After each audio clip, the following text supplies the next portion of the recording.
Good morning. Good morning.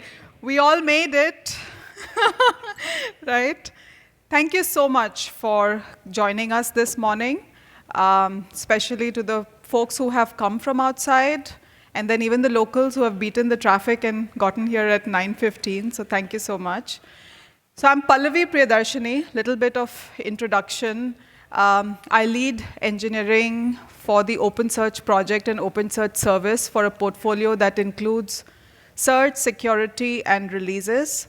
And I'm super excited to be joined today by a brilliant engineering team that basically from Uber and Slack.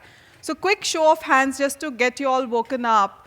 How many of you have used Uber for rides or ordering food? Uber Eats. It's almost all of us. How many of us have used Slack for messaging a friend or a coworker? That's also all of us, right? So you can imagine the scale at which Uber and Slack operate, like it has touched all our lives, right? So it is backed by a brilliant engineering team, and that's why it's my privilege to partner with Uber and Slack for this session. So I will be joined by Brian Burkholder. Brian, maybe you could just stand up. He's a staff software engineer at Slack, and he's been focused on improving observability adoption throughout the engineering organization. And most recently, his efforts have focused on developing Astra, which is an open source search and analytics engine from Slack/Salesforce. And we're also joined by Karthik Ramaswamy. So applause for Karthik as well. He is a senior staff software engineer at Uber, and he is also the tech lead for Uber's search platform, which is called LucenePlus, because it's based off Lucene. So with that, this will be the flow of the session today, right? So first, Karthik will come up on stage, and he is going to walk us through what are the unique use cases at Uber and the scale at which applications like Uber Eats operate, which led them to develop their own search platform, and some of the features and innovation of LucenePlus. And then we'll follow up with Brian, who will walk through the unique requirements at Slack and what are some of the innovations that Astra has developed in the last couple of years. And I will then follow it up with how we are joining hands, which is OpenSearch, Uber, and Slack, to converge on the architecture such that OpenSearch becomes the common data platform for all of us in open source. So with that, Karthik, you want to come up on stage?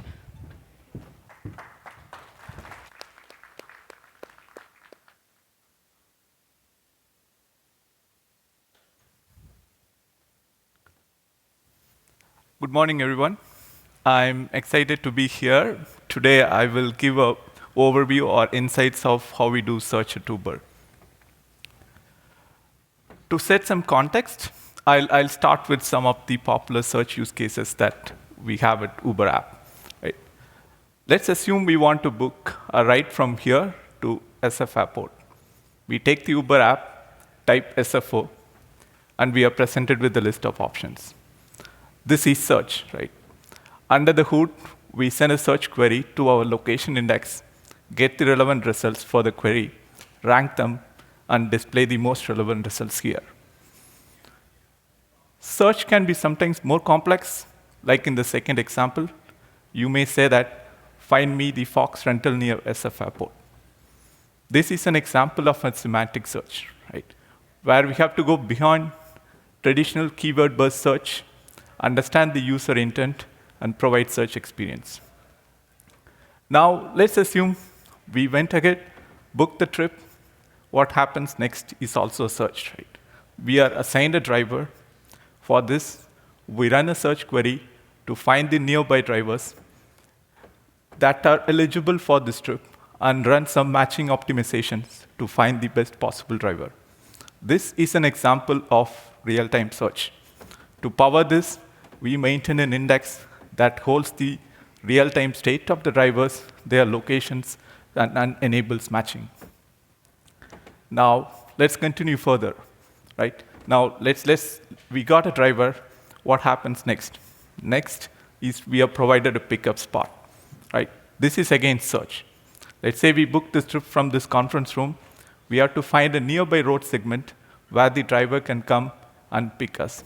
So here we run again a search query to our location index, find the road segments that are near the coordinates, and find the best road segment that the driver can come and meet us. So the list continues, right? Now let's say you open our Uber Eats app. Again, we are presented a feed which is powered by search. We run a query to find the restaurants that are close to our coordinates and rank them based on our preferences and order history and provide the best possible restaurants for the feed. Again, we type something in Uber Eats search. Maybe you want to order pizza. That's again powered by search. Like this, there are so many use cases in search that are powered by the search platform. At Uber, the search platform is broadly classified into two categories based on the data freshness guarantees, the real-time and the near real-time search. Real-time search use cases need a strong SLA on freshness, which is usually less than 1 second. The use cases that are powered by real-time search are find me nearby drivers, find me nearby couriers to dispatch orders, right? And the second category is near real-time search use cases. Near real-time search use cases are restaurant search, address search, and road segment search, and many more. These use cases do not require such a strong freshness guarantees, so there are some trade-offs that we can make to simplify the architecture. For the rest of the talk, I'm going to focus more on the architecture that powers the near real-time search use cases at Uber. Now I will introduce LucenePlus, which is a distributed search service built by Uber to power the near real-time search use cases. So it's based on Lucene. Our goal is to create a simple, cost-effective solution to power near real-time search use cases. At Uber, we have workloads that has both heavy reads and write patterns. Some of them have heavy query load, and some of them have heavy write workloads, and some of them have both.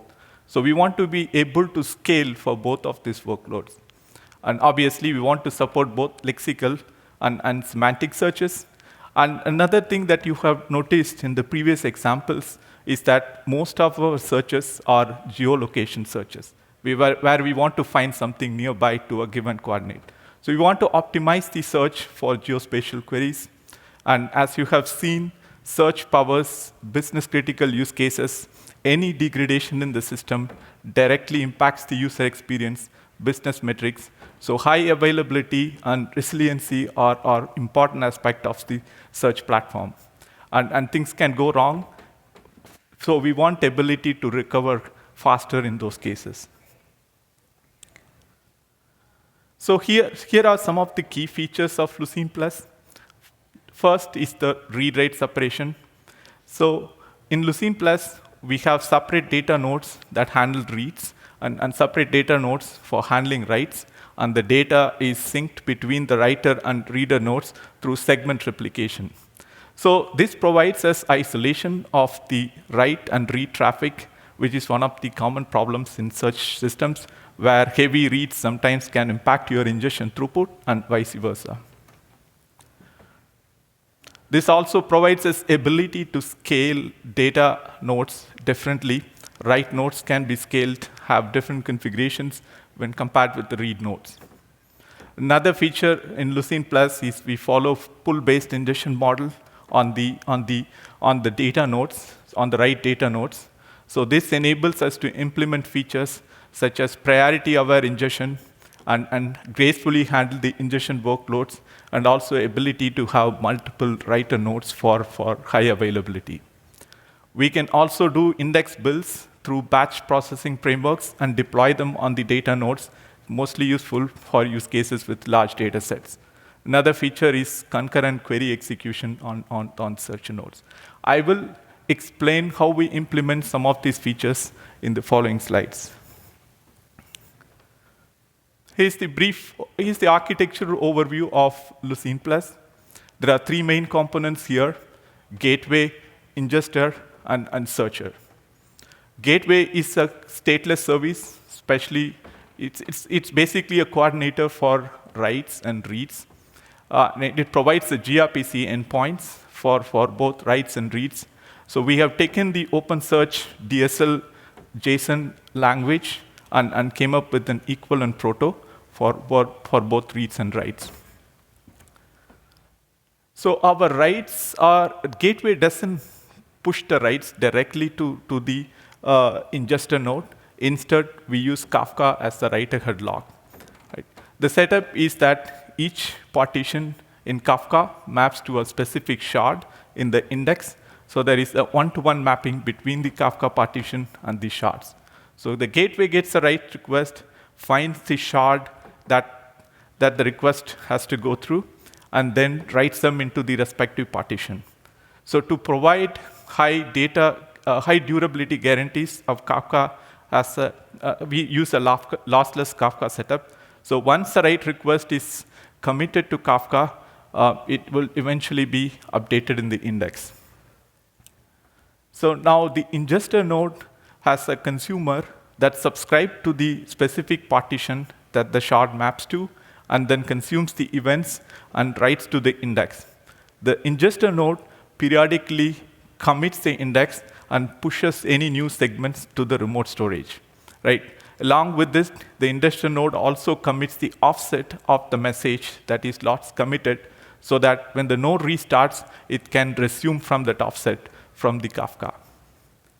Right? On the searcher side, we have a component that scans any new segments from the remote store and maps the files and then powers the search queries. So we also can do index building through batch processing frameworks like Sparks. We mostly use Spark, which has connectors to different data sources like Hive and MySQL. So you can do the bulk index builds for use cases like vector use cases where you need to regenerate data when there is a ML model changes, or any other scenarios like schema changes which needs bulk updates. You can build the index using the batch processing pipeline, push them to the remote store, and switch the ingester and the searcher nodes to serve the new index. So with this, you can also set up a typical Lambda ingestion pipeline for your indexing. Right? You can do offline indexing and then get the incremental updates to the streaming path.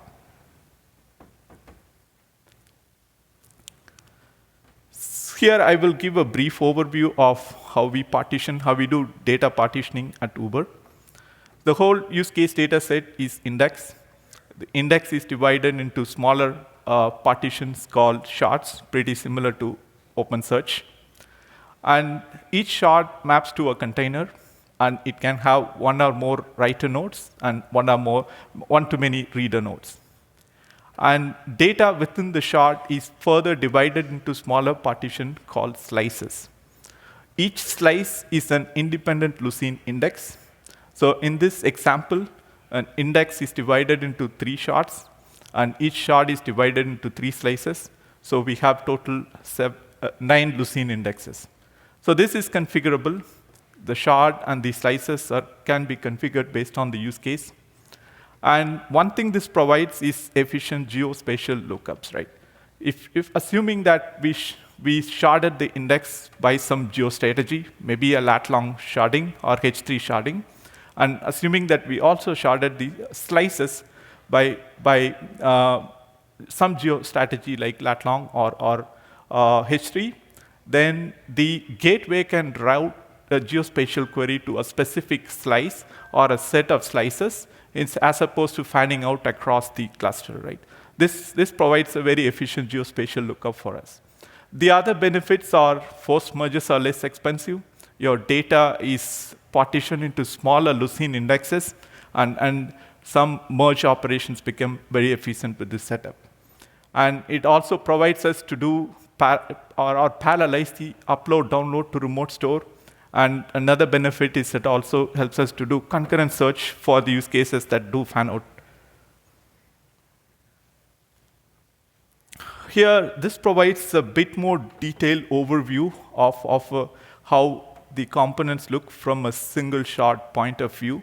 I'll talk about how the data flows from the ingester node to the remote store and to the search node and how we do replication.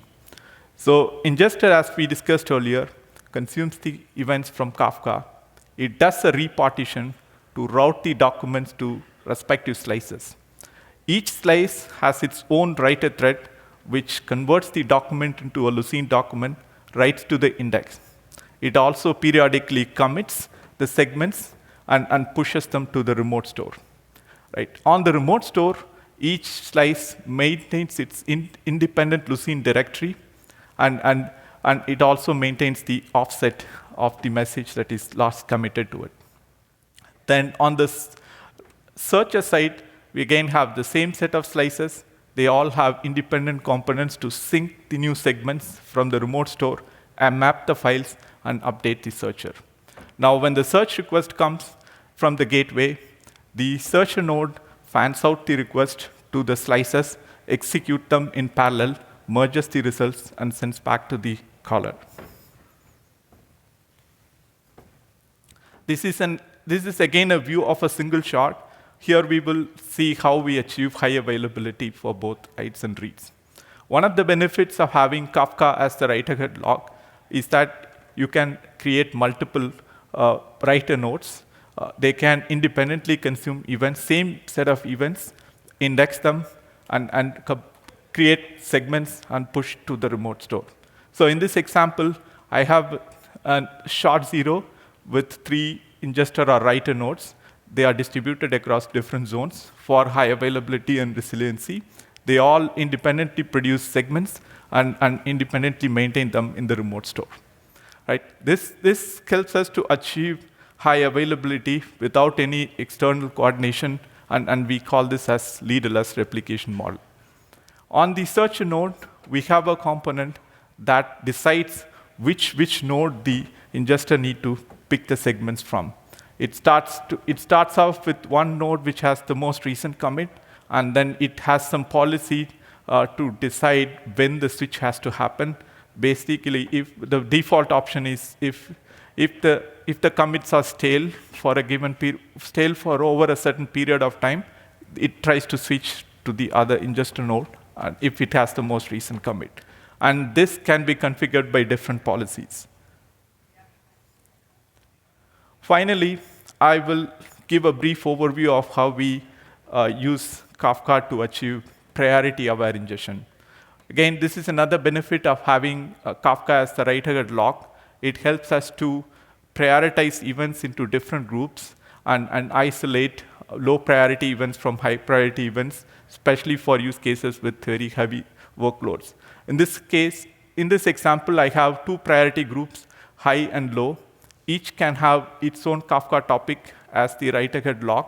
So when the gateway write requests can be tagged by the caller with appropriate priority groups, gateway gets the request. It maintains a mapping of the priority group on the appropriate Kafka topics.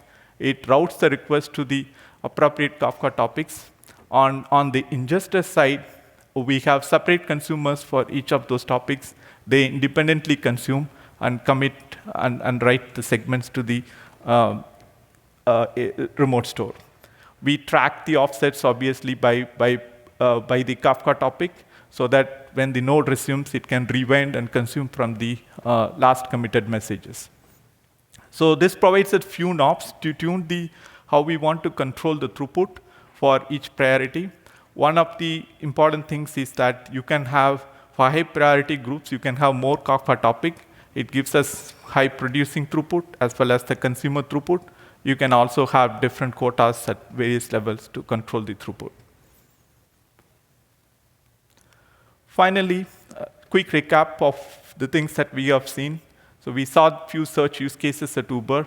We saw LucenePlus and its architecture. We also saw how we do read-write separation, replication, and priority ingestion. Next, I will hand over to Brian to talk about search at Slack.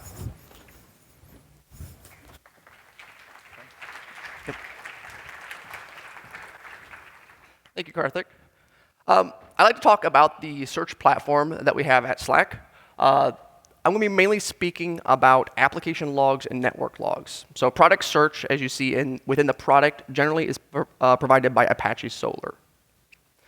So for some ideas for scale for logging at Slack, we do have a relatively large deployment. You can see here's some numbers. We generally average around 12 gigabytes a second for our peak traffic.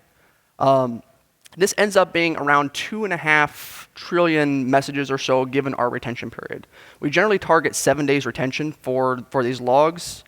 There are a few clusters that go longer or shorter than that, but it's generally that 7-day period. And even though we do have, as I call it here, this idea of 25 clusters, this is largely dominated by a few clusters. This is in part due to the fact that the application you think of as Slack is largely deployed as a monolith. So a lot of this is emitting from effectively a single application. And then also we have this idea that these logs track together, right? So if you think about something like Envoy logs versus the application logs, these will generally track in volume together. So the way this looks is something along these lines. We generally see the peak traffic is around 11 o'clock or so Eastern on our Tuesday, Wednesday, Thursdays. And this drops significantly, overnight, and then especially over the weekend. And this is, even though Slack is deployed as a global application, this window is generally when we see the most concurrent users online.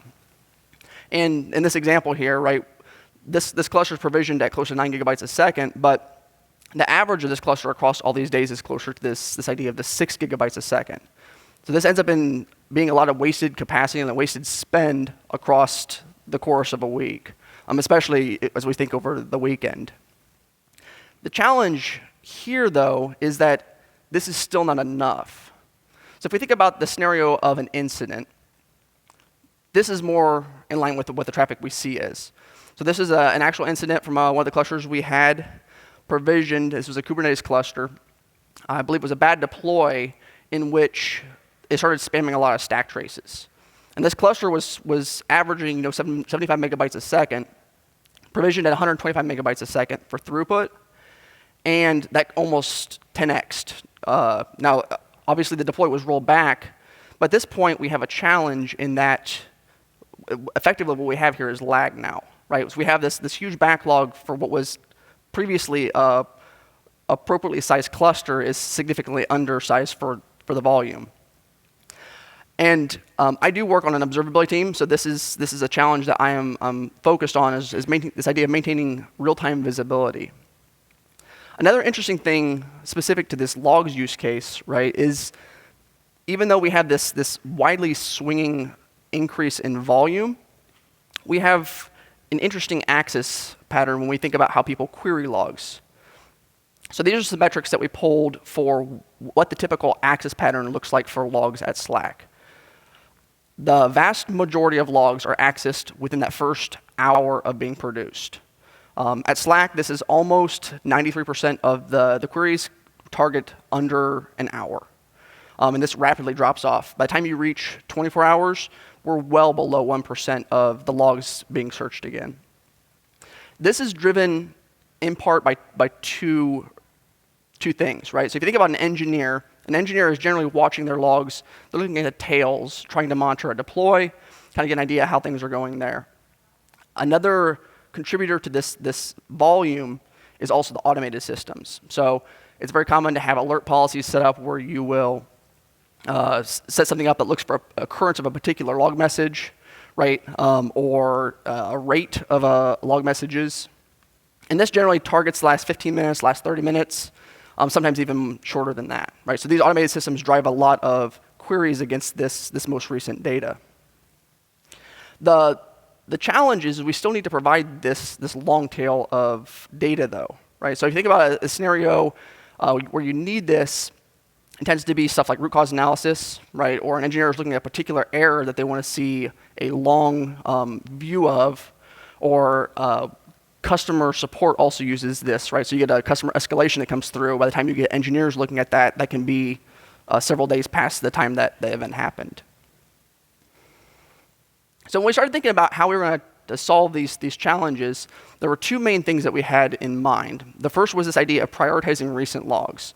So for observability, we value recency more than we value completeness of those logs.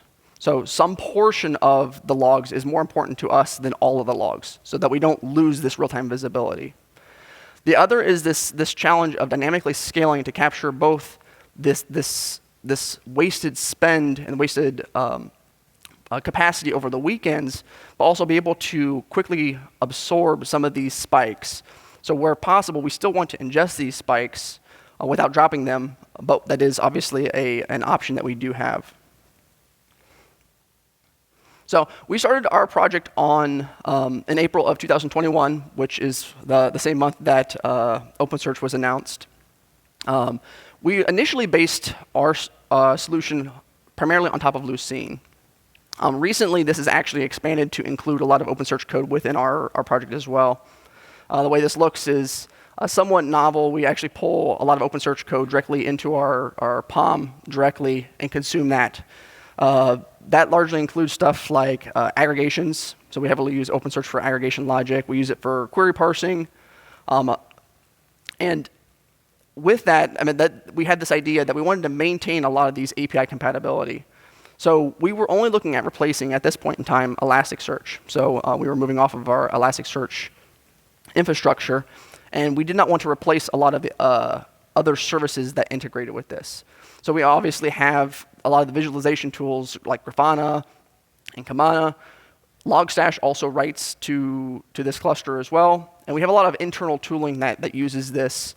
So I'm thinking things like a lot of our DDoS tooling integrates with this. And again, customer support has a lot of tools that integrate with our logs that allow them to surface interesting things about particular issues.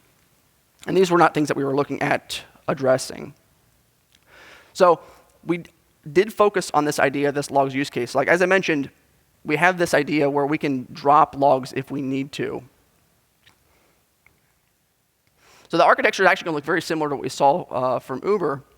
We have an ingest, which is generally in our case is Logstash, right into a preprocessor component. And this preprocessor component exposes the bulk API, which actually is another place where we leverage OpenSearch. To parse this payload, we do some light rate limiting and then write to Kafka. Again, similar to what we saw from Uber, we use partitions. So partition 0 gets assigned to an indexer. So 0 to 0 and so forth. That indexer reads from that single partition and periodically will write a completed index to S3. We only write the indexes around every 15 gigabytes or 90 minutes, whichever happens to come first. Once these indexes are uploaded to S3, we then fetch these from our cache nodes, or effectively like a data node, and make that available for long-term search. When a user query comes in, we do a scatter gather between both the indexers and these cache nodes to fulfill that query. So there's a few ways we were able to address those two key issues I mentioned, with the first being prioritizing recent logs. As a service team, we do provide SLAs to our internal teams for their logs. So the way this looks is this contract is typically around throughput. So we will guarantee a given throughput to a customer team. So they would request, say, 500 megabytes a second. We would guarantee that with an SLA. If they start exceeding that, we are empowered to then start dropping logs and doing stuff to protect that cluster. But that is generally, we're on the hook for that SLA guarantee. This other idea we have in protecting these clusters is being able to use asynchronous indexing. So we do use this idea of these topic partitions where the topic partition maps to a single indexer, and we maintain our own offset logic in our cluster manager. Not pictured in the architecture slide, there is a centralized metadata store. We currently use Zookeeper for that. And what this allows us to do is we can actually skip around on the offsets as we need to. So this offset would only be committed once we successfully flushed the index to object store.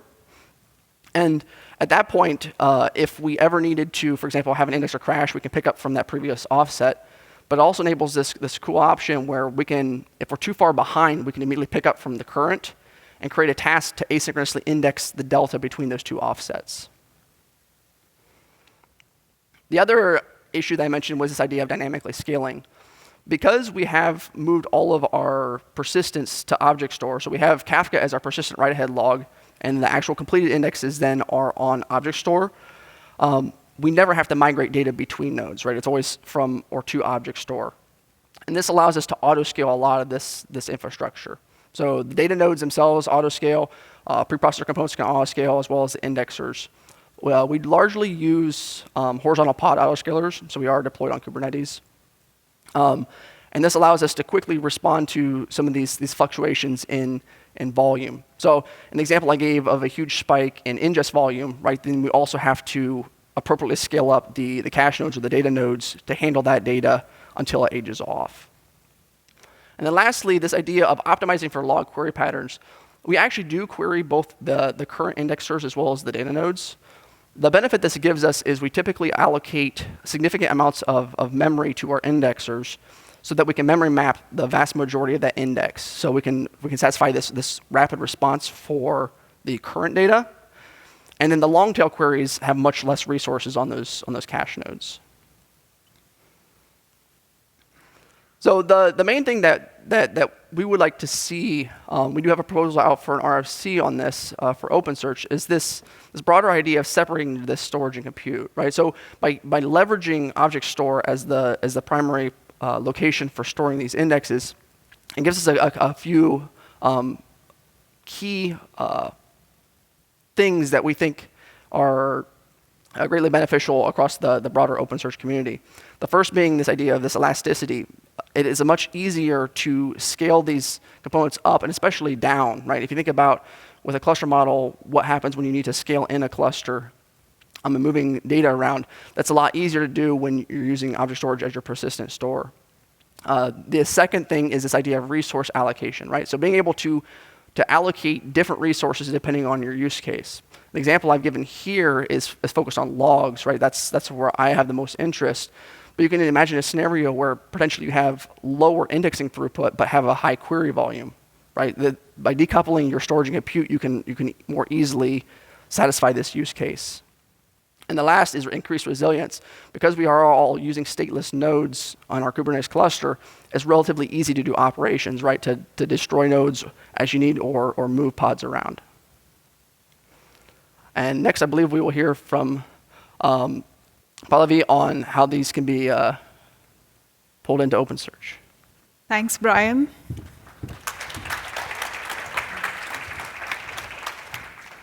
Okay, so this is pretty much how OpenSearch in open source looks today, right? Like on the indexing and search path, behind the load balancer, we have a bunch of data nodes, right? And the data nodes are serving both your indexing and search requests. And the data nodes have primary and replica shards. We do have remote store now in open source, right? And the segments in the indexing path on commit get uploaded to the remote store. However, that is currently serving the purpose of durability.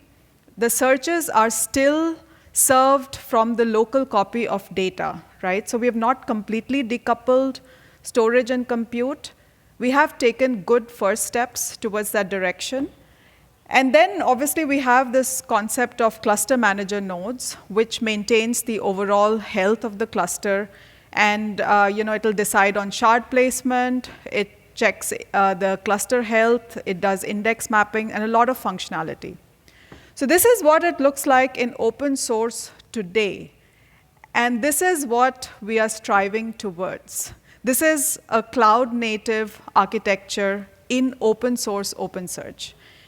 And I must say that a lot of these concepts architecturally exist in the managed service serverless implementation that OpenSearch has. And we are actively working towards bringing a lot of those from our own serverless implementation, as well as all the innovations that Uber and Slack platforms have requested, we are all bringing it into open source. So with this cloud-native architecture, this looks very similar, actually, to what Uber and Slack were sharing early on, with some minor differences, right? So on the ingest path, we can have some pre-processing module which sends it to an event stream, and the writer nodes can pull the data from the event stream, and on the search path, the data is downloaded on demand from your remote store, right? It's not served off the local copy on the data nodes. So there is a clear separation on the reader and the writer nodes. And then I have simplified the diagram a bit. We want the cluster manager to also break up, right? The cluster manager is already, the state is getting to the remote store already in open source. But where we want to go towards is we want to break apart the cluster state, which is a huge monolith today, into smaller pieces so that every component just has to download what it needs, right? Even functionally, we want to break up the cluster manager, right? Something that does instance health checks, or something that does the shard mapping, etc., right? So these are the primary components we are working towards or need to work towards in open source, OpenSearch, to be able to converge the architectures of some of these other big search and analytics platforms. We kind of touched upon pull-based indexing when Slack and Uber were discussing their architecture. So we don't have it today. We plan to introduce it, right? So with pull-based indexing, the advantage is your ingest nodes can scale up and down as needed, and you can have a priority-based queue as well, right? There are some downsides to pull-based indexing. Today, with the push-based model we are able to do strong consistency checks. We're able to check index mapping, return errors. So obviously, it's meant for different use cases, and most likely we will introduce different set of APIs for pull-based indexing. Then the reader-writer separation, it's work in progress, 2.17, which got released last week. This was a high priority request from both Uber and Slack, and we prioritized it in OpenSearch, right? 2.17, the basic version went out, and we'll continue iterating on that. So this, with reader-writer separation, the search and the indexing workloads will not interfere with each other. Today, we have that problem, right? For indexing heavy workload, it impacts search latencies and vice versa, right? Then there's this whole thing about storage compute separation, which we are partway there with a remote storage introduction, but that's only for durability today. We plan to move to a true remote store-based architecture, and along with that, we are working towards seamless tiering of data between your hot, warm, and a cold tier integration with data lakes as well, right? So, the tiering can be like super seamless with either ISM policies or based on data access. So a lot of the constructs for this are getting built in open source as we speak, and every release is coming out with APIs, and we'll just bring it together as an offering that is consumable. Couple other things. I kind of mentioned about the cluster manager and metadata scaling. We want to move to a complete remote store architecture and break up the cluster state. So today, cluster manager is a big bottleneck, right? Especially as the cluster scales. And OpenSearch, when it was introduced, it was more geared towards a cluster-based deployment, and we are trying to move away from that, right?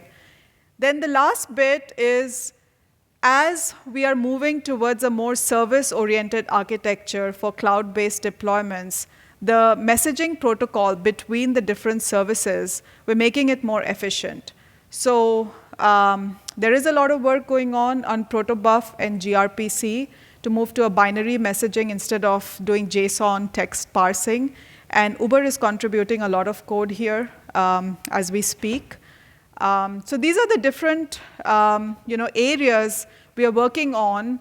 Many teams are working on it, right? Globally, many teams. And we have a few maintainers in the room. The maintainers are spread across the globe, and they're contributing to all these different areas. So in conclusion, Brian and Karthik, do you want to come up on stage? So what are we trying to do here, right? So there are partners like Uber and Slack, who have their unique requirements, and they have developed their own search platform. And for all of us, we are starting with Lucene as the search library, right? So there's a lot of common work, and that's happening across all these teams. When I say all these teams, it's across companies. So obviously, it is in our best interest that we choose an open source software that is viable in the long term. And many of us are innovating in the same shared code base. And with that, we are really happy that partners like Uber and Slack are helping us. So there are these RFCs, and there are much more, which we will cover in the roadmap session. But I wanted to call out a couple. The first one has been opened by Brian from Slack, and the second one is from Karthik's team at Uber. And they're helping us design, implement, and they're also contributing code back, right? So what is the goal? So our vision is to develop like a common cloud-native common data platform in the core. And any custom implementation can be done as plugins, right?